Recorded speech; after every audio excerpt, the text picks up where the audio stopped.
The city of Austin is already putting together plans for urban rail development, and now one city leader is putting another idea on the table.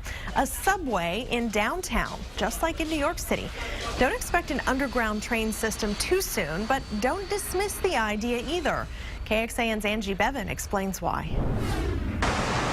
As downtown Austin grows up, City Councilman Bill Spellman is also looking down. When we were first floating the idea of urban rail, 4 or 5 years ago, people came up to me and said, would you please consider a subway?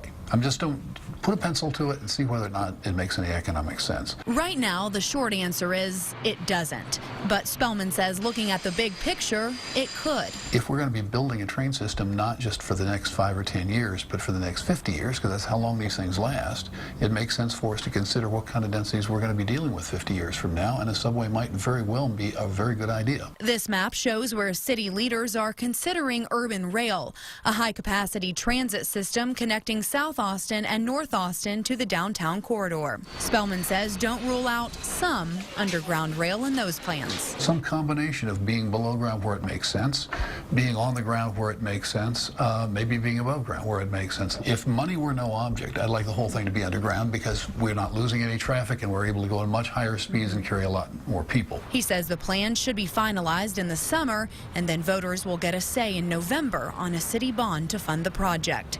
In Austin, Angie Bevan, KXAN News. Well, if voters say yes to a bond for urban rail, we could see construction within a year from November. The trains could be in operation years later, maybe around 2021. We want to know how much an idea like this would cost you, the taxpayers. Let's look at the in-depth around the nation now. The Washington, D.C. metro system, the last major subway project completed in the U.S., is set to finish its first phase of the Silver Line extension this year from D.C. to Dulles Airport. That is roughly $5.6 billion. New York City is working on a Second Avenue line, a short 2-mile stretch under construction now. That is costing $4.5 billion. And San Francisco's Central Subway project is a tunnel that would really connect their light rail system with a heavy rail. That is less than 2 miles in length for the tunnel, and it will cost roughly $1.6 billion just for that segment. Others say the answer to Austin's traffic problems isn't down on the ground, but up in our sky. Last April, area transportation officials heard a presentation about bringing gondolas to Central Austin. The idea came from the Austin company Frog Design.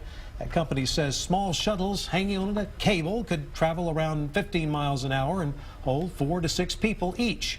Frog Design says the cost for gondolas would range between $3 and $12 million per mile. That is considerably less than the cost estimates for trains, trolley cars, or subways.